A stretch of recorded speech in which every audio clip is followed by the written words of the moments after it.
In today's video, we are going to learn how to calculate the indirect and the direct efficiency of the boiler system. This is a crucial topic for improving boiler efficiency and saving energy costs, especially in power plants and industrial facilities. Let's start by understanding what boiler efficiency is.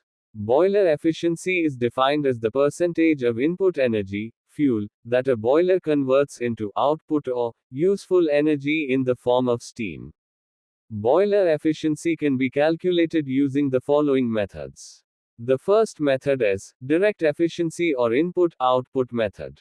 The second method is indirect efficiency, or heat loss method.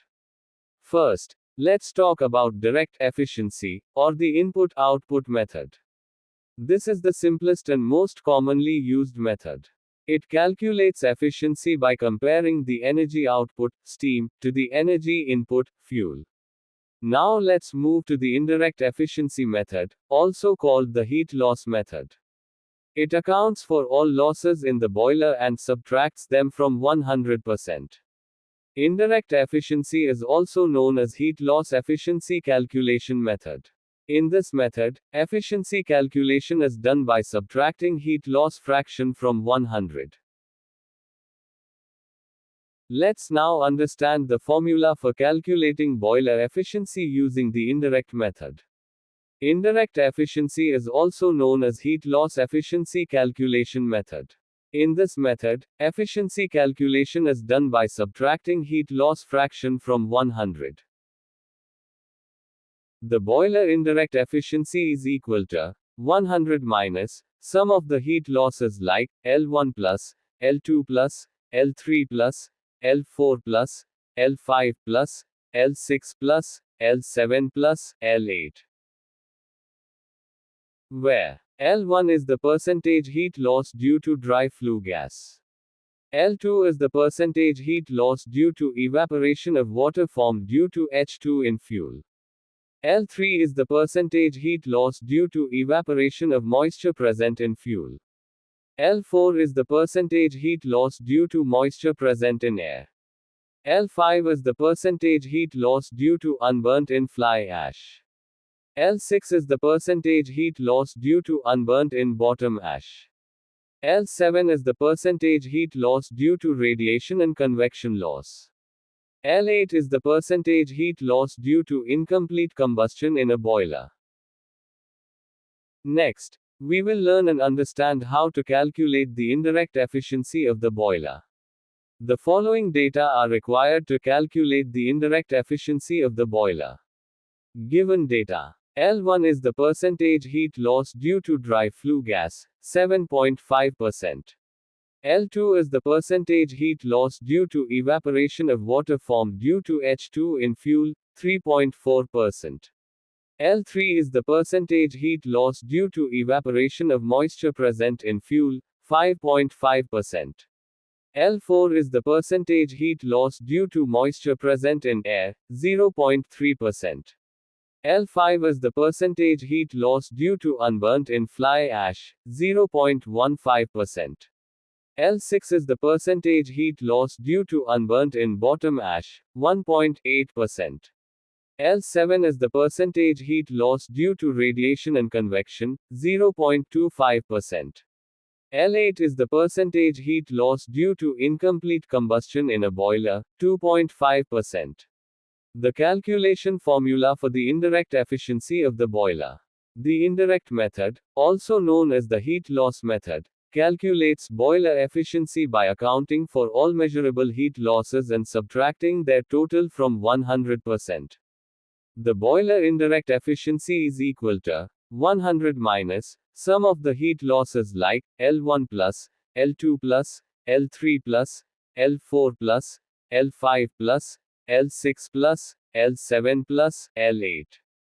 Apply the given data to get the boiler indirect efficiency is equal to 100 minus sum of the given heat losses, 7.5 plus, 3.4 plus, 5.5 plus, 0.3 plus, 0.15 plus, 1.8 plus, 0.25 plus, 2.5.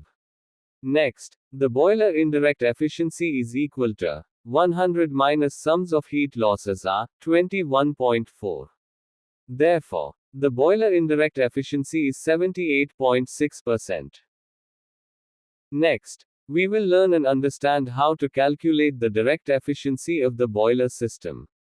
Next, the following formula is used to calculate the direct efficiency of a boiler. Boiler efficiency in percentage is Q into capital H minus small h is divided by Q into GCV, and then obtained value is multiplied by 100. Or the boiler efficiency in percentage is steam flow rate multiplied by steam enthalpy minus feed water enthalpy, and is divided by the fuel firing rate into gross calorific value of the fuel, and then obtained value is multiplied by 100. Where Q is the quantity of steam the boiler generates in kilogram per hour, or tonnage per hour. Next, capital H is the enthalpy of steam in kilocalorie per kilogram. Next, small h is the enthalpy of water in kilocalorie per kilogram. Next, GCV is the gross calorific value of the fuel in kilocalorie per kilogram. Next, Q is the quantity of fuel in kilogram per hour, or tonnage per hour. Next, we will learn how to calculate the boiler efficiency using the direct method formula. The following data are required to calculate the boiler direct efficiency. The given data. Q is the quantity of steam the boiler generates is 10,000 kilograms per hour, or 10 tonnage per hour. Next, capital H is the enthalpy of steam is 700 kilocalories per kilogram. Next, small h is the enthalpy of water is 85 kilocalories per kilogram. Next, GCV is the gross calorific value of the fuel is 4600 kilocalories per kilogram. Next, Q is the quantity of fuel is 1500 kilogram per hour, or 1.5 tonnage per hour. Next, the following formula is used to calculate the direct efficiency of a boiler. Boiler efficiency in percentage is Q into capital H minus small h is divided by Q into GCV, and then obtained value is multiplied by 100. Apply the given data to get the direct efficiency of the boiler in percentage. 10,000 into 700 minus 85 is divided by 1500 into 4600, and then obtained value into 100. Please refer to the below step-by-step calculations to get the boiler efficiency. Therefore, the boiler efficiency in direct method is 89.13%. Next, we summarize and conclusion of this video is. Let's quickly recap what we learned. Boiler efficiency can be calculated using direct or indirect methods. Indirect method subtracts all losses from 100%. Direct method compares output energy in form of steam and fuel as a input energy. Sample calculations showed indirect efficiency of the boiler is 78.6%. Direct efficiency of the boiler is 89.13%. We hope you found this video helpful and now have a better understanding of how to calculate the boiler indirect and direct efficiency. If you enjoyed this video, don't forget to like, subscribe, and share it with your colleagues and friends. Hit the bell icon to stay updated with more tutorials videos. Thanks for watching and see you in the next video.